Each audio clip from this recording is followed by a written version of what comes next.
Hello, नमस्कार, आदाब, सत श्री अकाल और अस्सलाम वालेकुम। मैं हूं मोहम्मद अहमद काज़मी, लेकर आया हूं आपका पसंदीदा कार्यक्रम आपके रूबरू। इस कार्यक्रम में हम आपको कुछ जानकार लोगों से मिलवाते हैं और कुछ इश्यूज जो करंट इश्यूज होते हैं उस पर बात करते हैं और कुछ गहराई से समझने की कोशिश करते हैं।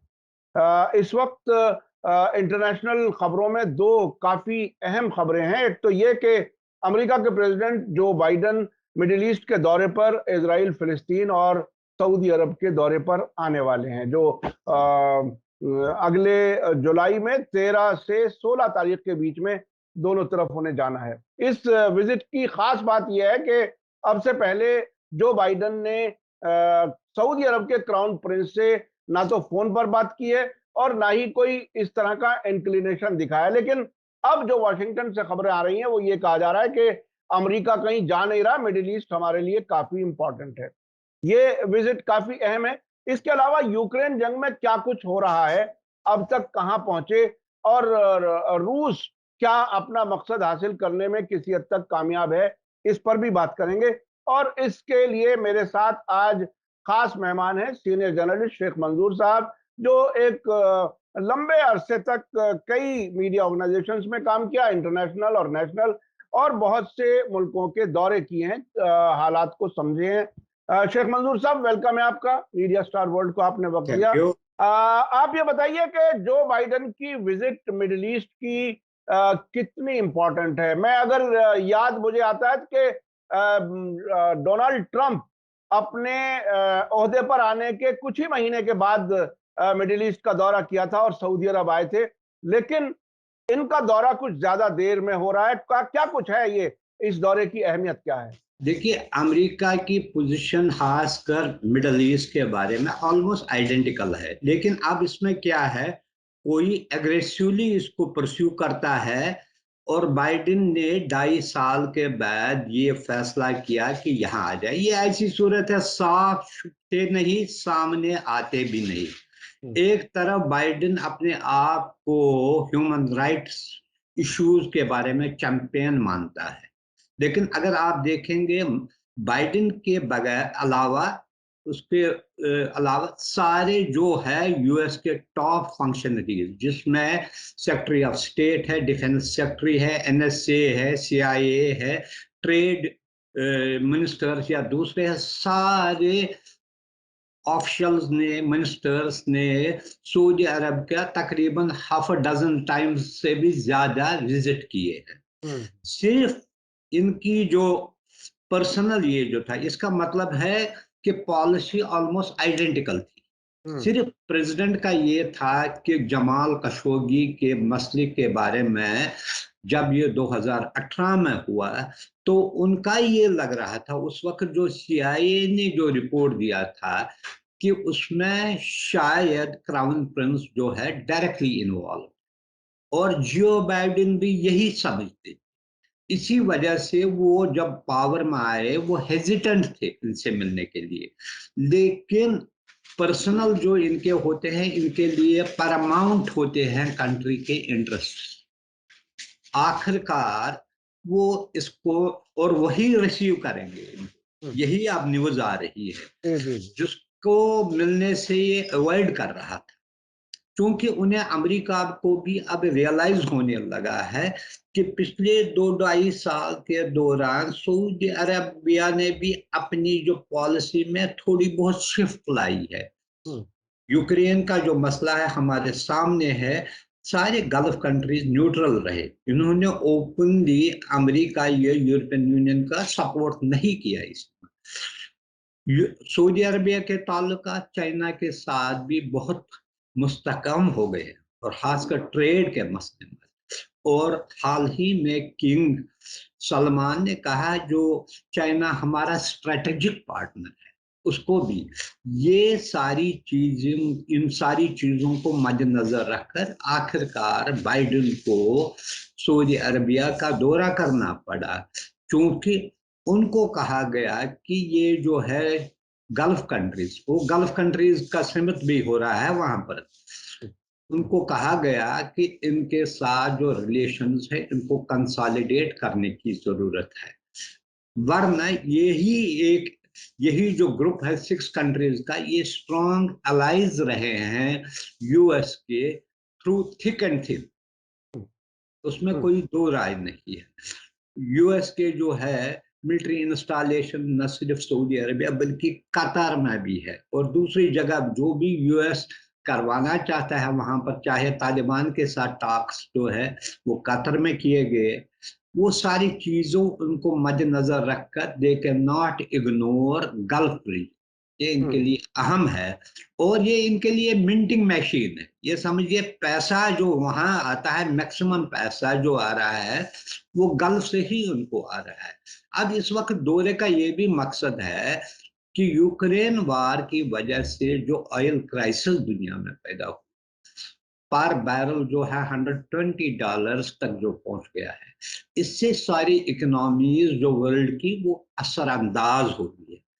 उन्होंने कई बार ओपेक कंट्रीज, जिसमें सऊदी अरबिया का भी बहुत अहम रोल है, उनको रिक्वेस्ट की कि वो ऑयल प्रोडक्शन बढ़ाए, लेकिन हाल ही में जो Russian foreign minister Saudi Arabia गया, उस पर दोनों ने ये इत्तेफाक किया कि अभी जो बढ़ाने की जरूरत नहीं है, जिससे एक क्राइसिस पैदा हो गई।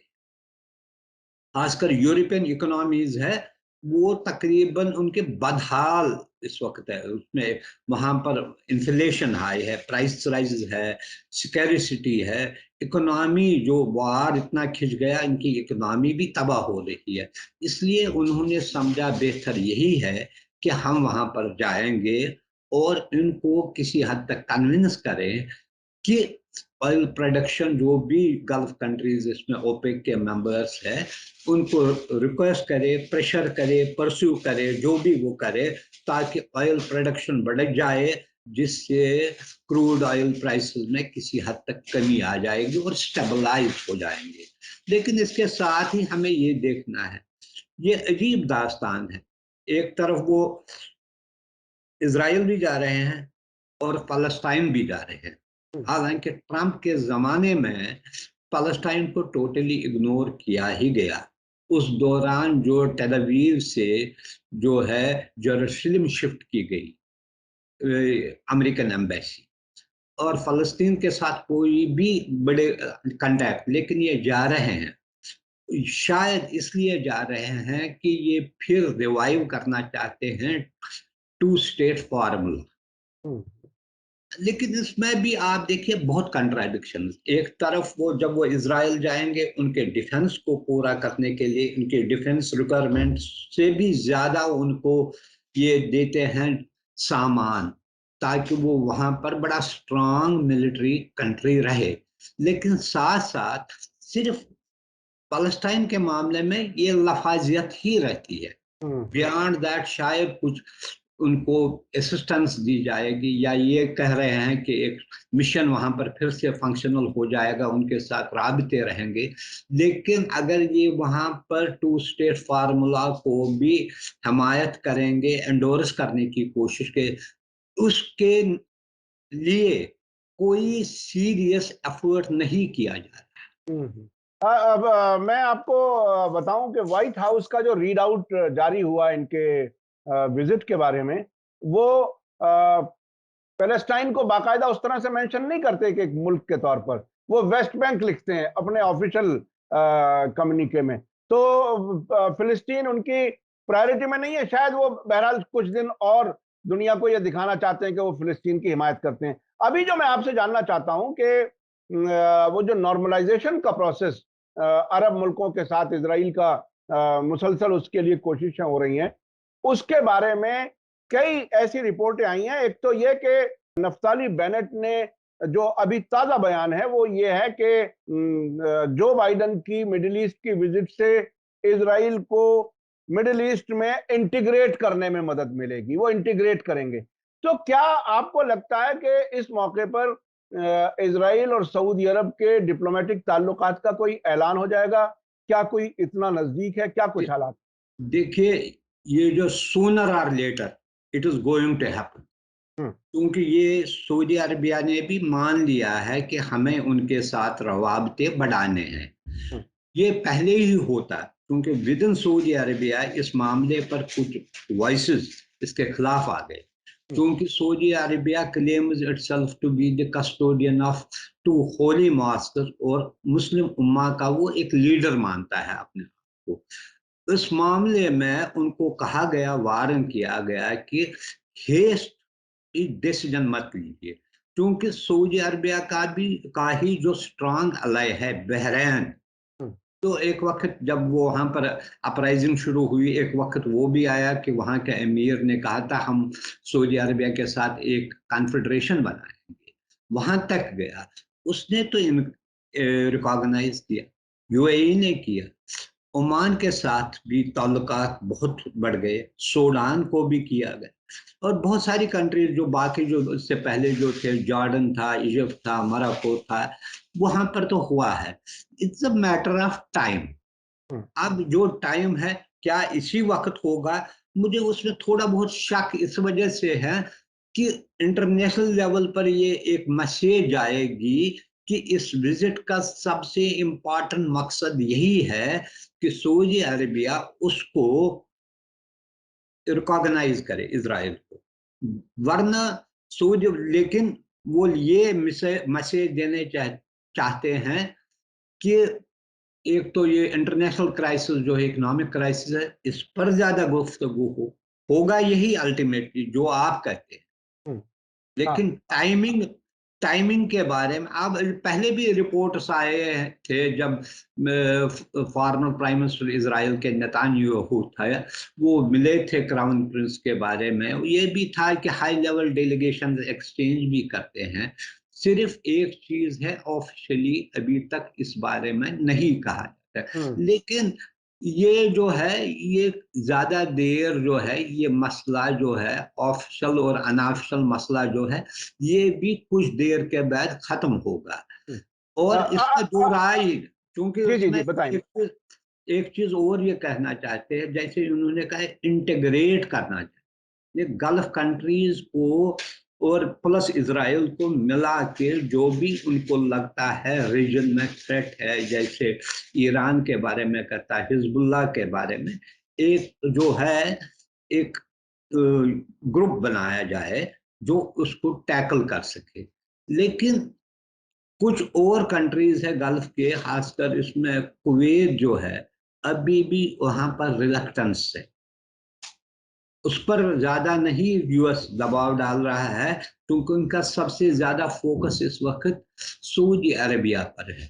सऊदी अरबिया के क्राउन प्रिंस के लिए भी ये एक किस्म की पॉलिटिकल सक्सेस है कि वो उस लीडर को के साथ मिलने में कामयाब हुआ, जो उससे पहले मिलने के लिए बार बार उसने अवॉइड किया, और उसको लेजिटिमेसी मिल रही है वेस्ट की, जिसके लिए वो एक उनके लिए एक बोनस पॉइंट है। वो आइंदा अगर ट्रांसफर ऑफ पावर रहेगा तो इसके लिए वेस्ट की लेजिटिमेसी जरूरी है, क्योंकि वो इनके अलाइज रहे हैं साल हर साल, दहाइयों से है, इसमें उनमें कोई नहीं।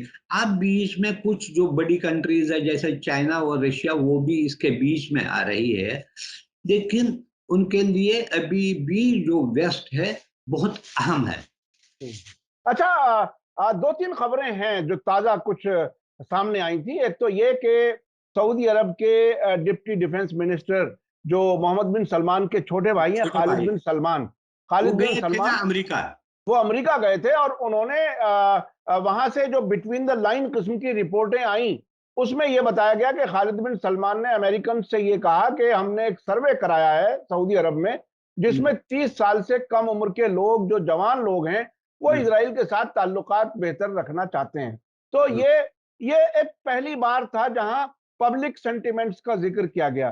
आप भी बहुत इन मुल्कों में जाते रहे हैं, आपको क्या लगता है कि क्या वाकई ऐसा है? चूंकि जो जो अरब स्ट्रीट पर एक आम मुख्तलिफ मुल्कों में जो देखा गया है, उसमें अरब पॉपुलर लीडर हसन नसरुल्लाह, मुस्लिम पॉपुलर लीडर, ईरान के रेवोल्यूशनरी लीडर्स, ये सब बात कही जाती रही है। इसमें क्या आपको लगता है कि वो तब्दीली इन मुल्कों में अवामी सतह पर भी आ रही है? देखिए, एक चीज है, हम अगर इसको दोनों पहलू से देखेंगे, अभी भी मेजॉरिटी मुझे लगता है गल्फ कंट्रीज में, इट इज अक्रॉस गल्फ जो है, सऊदी अरब अकेला नहीं, जो जैसे उन्होंने कहा 30+ जो है, उनको एक सेंटिमेंट है पैलेस्टाइन के साथ, वो नहीं।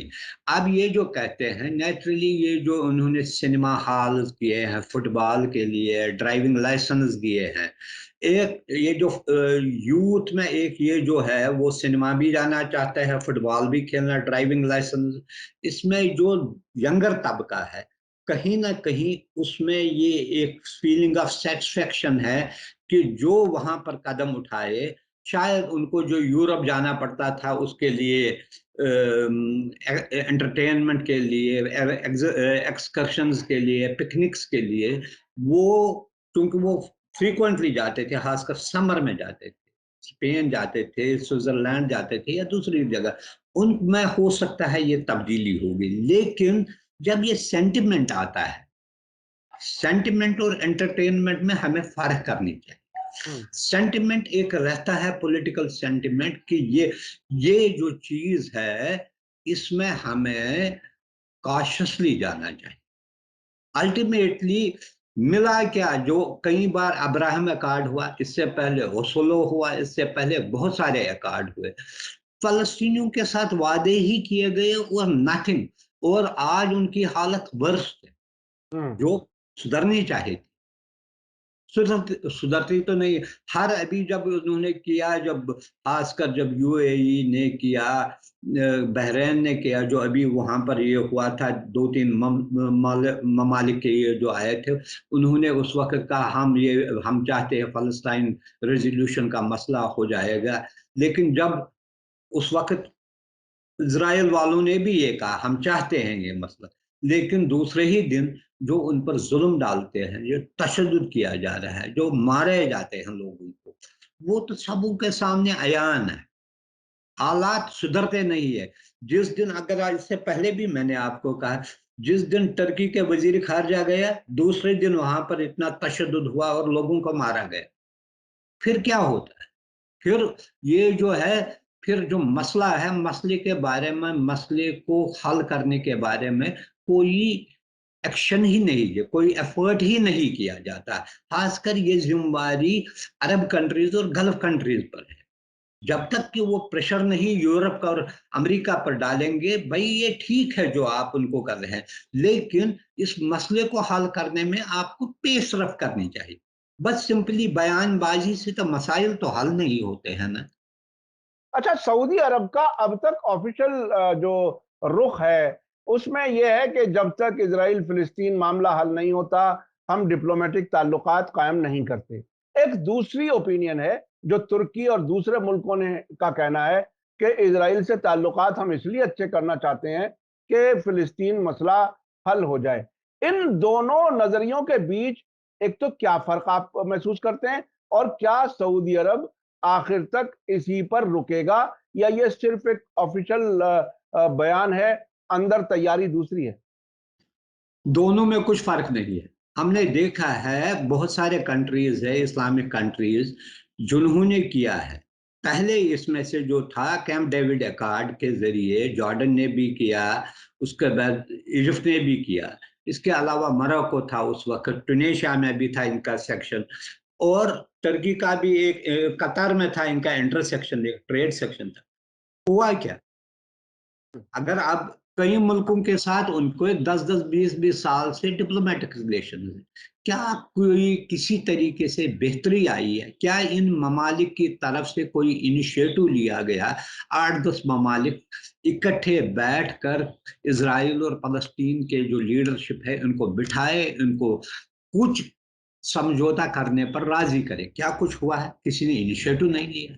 अब कोई अवर्टली करता है, कोई कवर्टली कर रहा है, फर्क तो कुछ नहीं पड़ती है ना। मसला जुम का तुम है इसमें। ये जो है, ये लोग अपने, हर एक मुल्क को अपने मफादात देखना है, वो किस हद तक जा सकता है। करते तो वही सारे हैं, ये पहले पता था।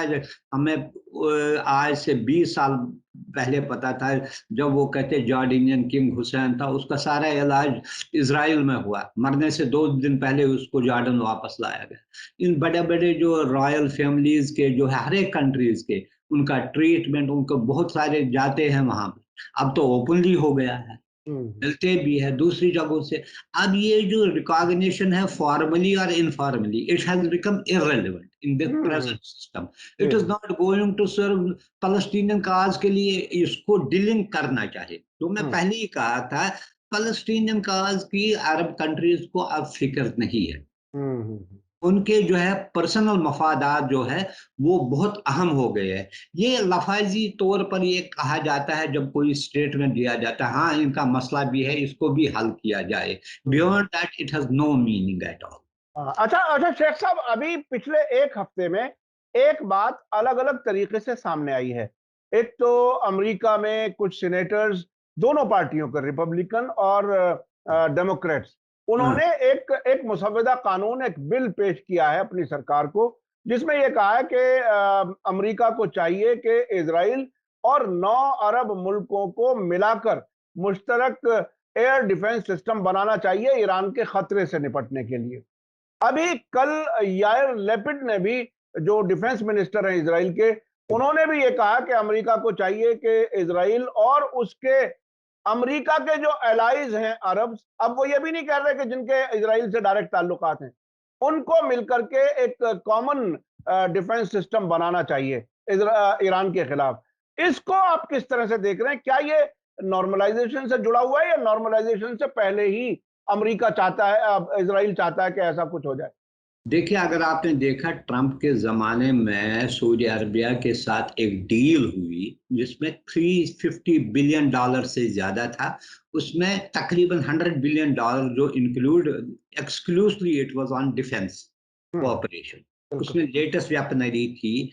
ये अमेरिका की पॉलिसी पहले से है कि वो चाहते हैं कि ईरान, जो खासकर जहां पर अमेरिका और अरब कंट्रीज का इंटरेस्ट किसी हद तक मिलता है, हम्म। वो ईरान के इन्फ्लुएंस को रीजन में रोकने की कोशिश कर रहे हैं। हम्म। और इसीलिए अभी हाल ही में जब यूएस सेक्रेटरी ऑफ स्टेट आया, उसने कहा हम उनके डिफेंस के लिए, उनकी सॉवरेनिटी के लिए हर एक किस्म की मदद करने को तैयार है। ये मेन पॉलिसी है। ये एक पॉइंट है जिस पर न सिर्फ इसराइल बल्कि कुछ अरब कंट्रीज भी इससे इत्तेफाक करते हैं। और यही एक पॉइंट है जिसको अमेरिका एक्सप्लॉइट करना चाहता है, ताकि एक यूनाइटेड फ्रंट बन जाए। हम्म। लेकिन indirectly it is there for several year.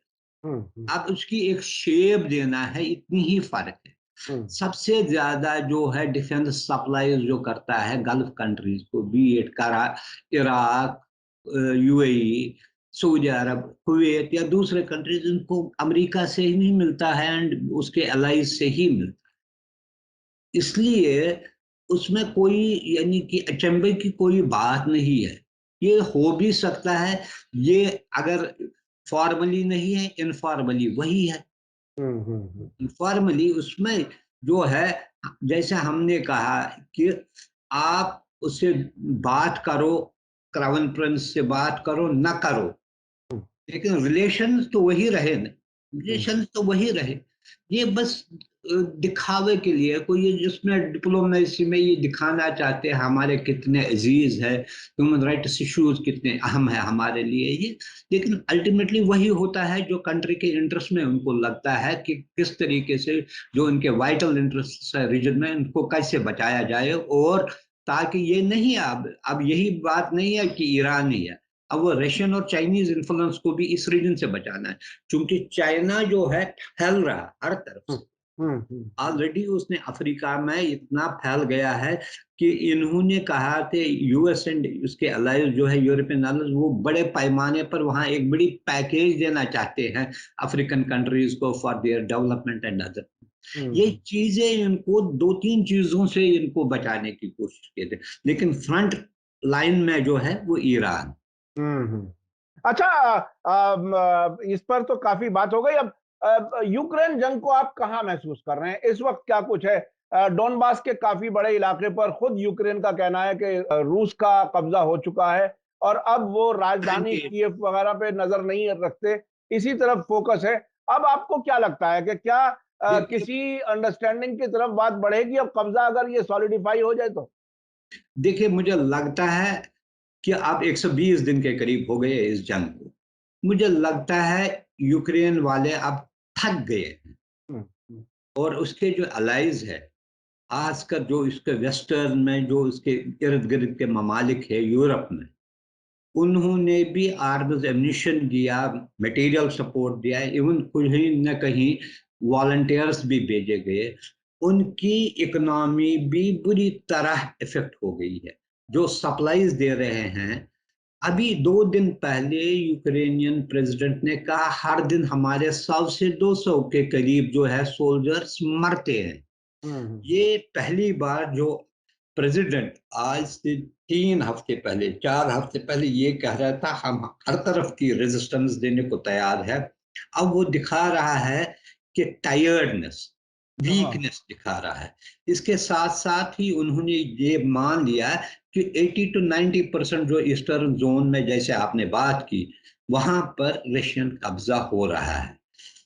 America और जो इसके वेस्टर्न अलाइज है वो भी अब कितना ये वो सप्लाई करेंगे, हम्म, आर्म्स एम्यूनिशन करेंगे, उनको ह्यूमैनिटेरियन एड करना है, मेडिकल एड करना है, ये दूसरे उनकी उसके जो कंटिन्यूअसली वो कर रहे थे सप्लाई, वो तो बहुत कुछ डिस्ट्रॉय भी करता है रशियन फोर्सेस, कुछ अगर पहुंचता है उनको एग्जॉस्ट होने लगे हैं, उनका जो ये जो है इकोनॉमी पर इसका बुरा असर पड़ने वाला हम्म, है। लेकिन अभी भी उनको ये रास्ता नहीं समझ में आता है कि किस तरीके से रिगल आउट करें।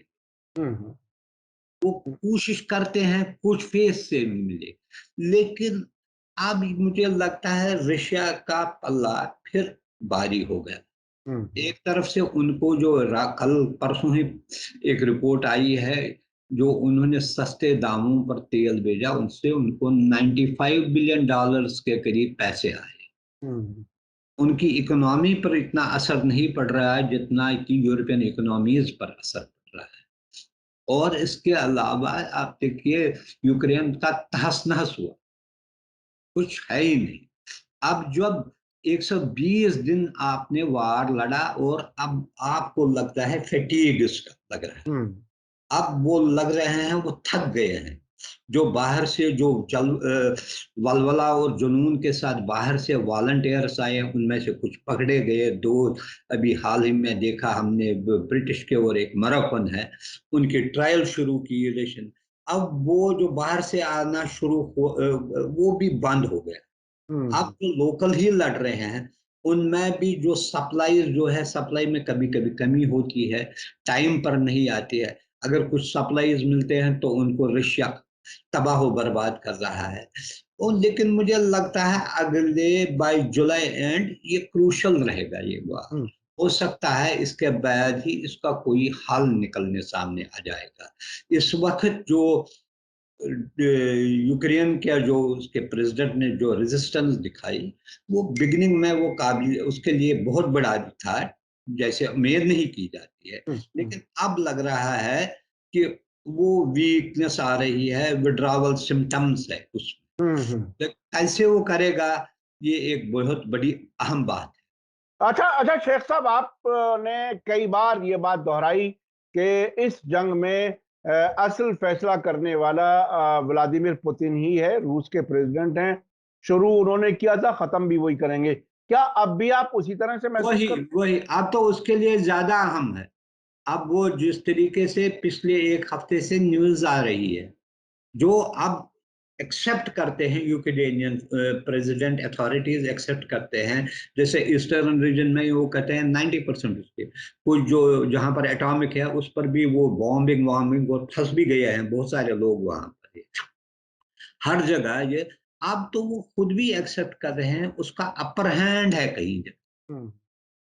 अब अगर वही अब तो ये भी रिपोर्ट्स आ रही हैं कि मारियोपोल बंदरगाह से रूस का सामान एक्सपोर्ट होना शुरू हो गया है। एक्सपोर्ट हो रहा है, ये सारी चीजें जो उसके वाइटल जो चाहता था, चाहे वो पोर्ट चाहता था या ईस्टर्न रीजन पर अपने जो है गिरफ्त ज्यादा मजबूत करना चाहता, वो तकरीबन वो कामयाब हुआ उसको हासिल करने में।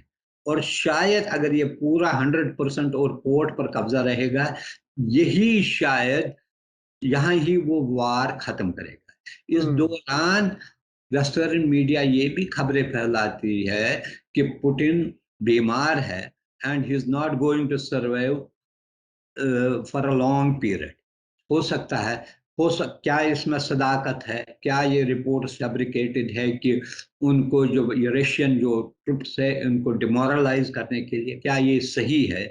लेकिन ये हकीकत है कि अब की पहली बार इस जंग में जो लग रहा है कि यूक्रेनियन साइड और जो इसके अलाइज है, खासकर अमेरिका है, वो कहीं ना कहीं कमजोर पड़े हैं इस जंग में, और वो चाहते हैं इसे रिगल आउट होने की कोशिश कर रहे हैं। वो कैसे होगा इसके बारे में कुछ नहीं कहा जा सकता। जी, जी।